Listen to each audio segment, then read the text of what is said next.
Welcome to the Cozy Little Library today with your Clean Reads Book Buddy. Today I'm sharing the books that I read in September. We've got a lot of mystery, Christian mystery, mysterious, middle grade, and historical. Let's move on over to the fireplace and talk about some of these books. Ready? Ready. Let's get started.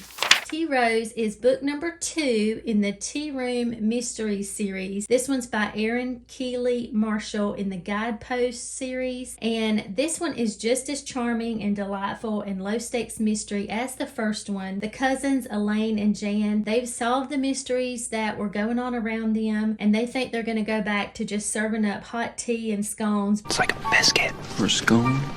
One of their employees finds a few mysterious things of her newly deceased mothers, and it makes her question everything. So the cousins get involved and they try to help the young woman, and they get really involved with Germany's intriguing history and what that means for Rose, their employee. So the German history is real popular right now, I know, and a lot of people I think will like that. I highly recommend this one, mainly because like the first book, The Mystery in Peril don't have any gruesome results whatsoever. I gave it 4 stars and highly recommend. This is book number 2 in another Guidepost series, Secrets of Mary's Bookshop. It's Rewriting History by Vera Do. This is in a quaint little coastal Cape Cod village where Mary, who was married to John, but he has recently passed away, their dream was to have a mystery bookshop. So she's focusing on that. Her favorite suspense author is coming in to do an author signing. During that signing, she spots a lady there who looks just like her old high school bestie. They quit being besties because as Mary and John started dating, Claire kind of hung out with them also. Claire confesses her love for John and makes everything really awkward. I love you, I love you, I love you!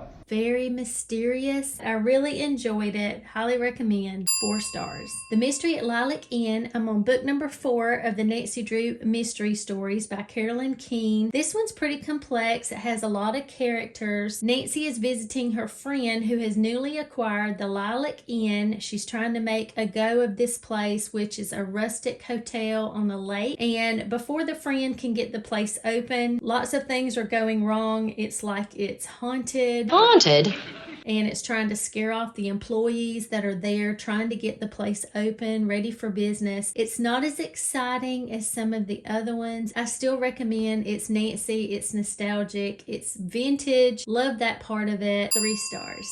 Book number 1 in the Hawthorne House series is A Noble Masquerade by Kristi and Hunter. This book has made it into a lot of recent videos, so I will be very brief, but I did a reread of this with my patrons in September, so I'm including it. Funny, unexpected, clean Regency, rom-com, mystery, Christian historical fiction book, but Miranda is taught how to be a lady all of her life, and she has such a hard time with it because on the inside, she just wants to be wild and free. But the male character in this book was amazing as well. They both started out with a really solid faith. 5 stars. Highly recommend. I did a buddy read with Morgan's Endless Bookshelf, and we read all 6 of the American Girl Addie books, which take us through the Civil War and just after with Addie and her family, the hardships that they faced. There were also some very sweet moments, but what I love the most about these books is how her parents refused to be bitter. I'll share one quote with you. But you gotta know, Addie, anger and bitterness can be like weeds. If you let them grow, pretty soon they take over and there ain't room for nothing else. I will say that the first 2 books, I felt like were a little bit too much for an 8-year-old that this is targeted to. But besides that, meaningful stories about perseverance, hope, forgiveness, and the power of prayer.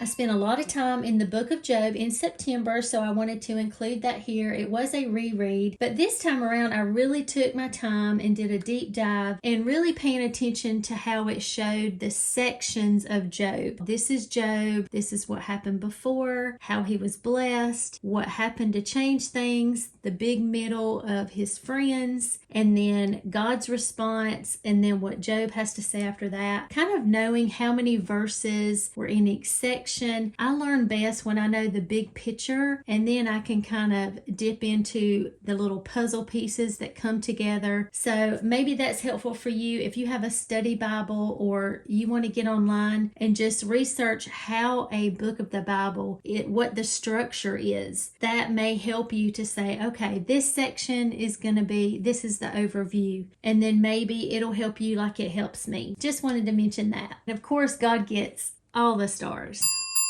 Beyond Ivy Walls by Rachel Fordham. I was blessed with an audio advanced copy of this book. I really enjoyed the vintage style throughout and the author's writing style, the nods to Jane Eyre and the Beauty and the Beast, and really seeing the characters change and sacrifice near the end. One thing that kind of threw me off a little bit is that while I love that there was a male and a female narrator for the audio, they both did the male and female main characters. And I may have gotten a wee bit bored at times, but 3 stars.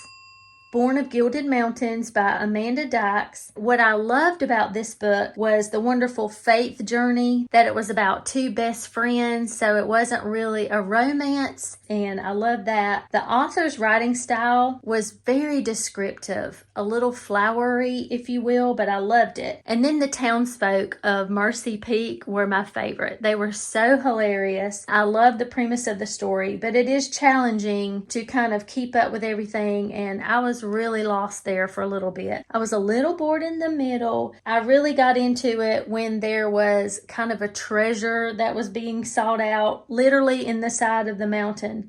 Treasure?